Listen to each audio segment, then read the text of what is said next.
All right, this is an interesting case. This man presented with right-sided facial pain and swelling. So I'll just scroll through the face a couple of times. Remember again, right-sided facial pain and swelling.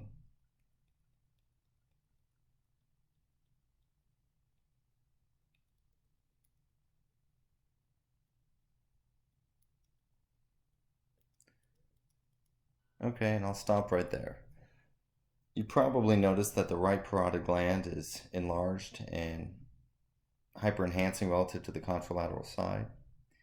You may have also noted this dilated tubular structure extending from the parotid gland and curving medially towards the oral cavity, and this is the parotid duct, also called Stenson's duct. And then you may have noticed this rounded hyperdense structure, which is a stone, that is causing obstruction of the duct and right-sided parotitis. So let's examine the anatomy of the duct in a little bit more detail. The parotid duct, the normal course or most common course, extends anteriorly from the superficial lobe of the parotid gland, crossing over the masseter, diving medially, and piercing the buccinator to empty into the oral cavity opposite the maxillary second molar. So knowing that, let's see if we can find the duct on the other side. Well, here's a tubular structure that seems to be going medially from the parotid gland. So maybe that's the duct. Let's see if we can follow that back to the gland. And when you follow it back, it seems to go to the zygomatic arch.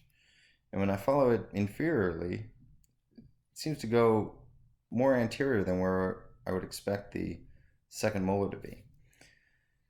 So that's not the parotid duct. That's actually the zygomaticus major muscle. So where's the duct? On the left side. Well, let's go back to the right side because we know the duct is there. There's a big stone in it. Here's that zygomaticus major muscle. Here's the buccinator muscle. It's somewhere in there. Buccinator muscle is very difficult to see on CT. There's a lot of other soft tissue in that area. And here's the duct.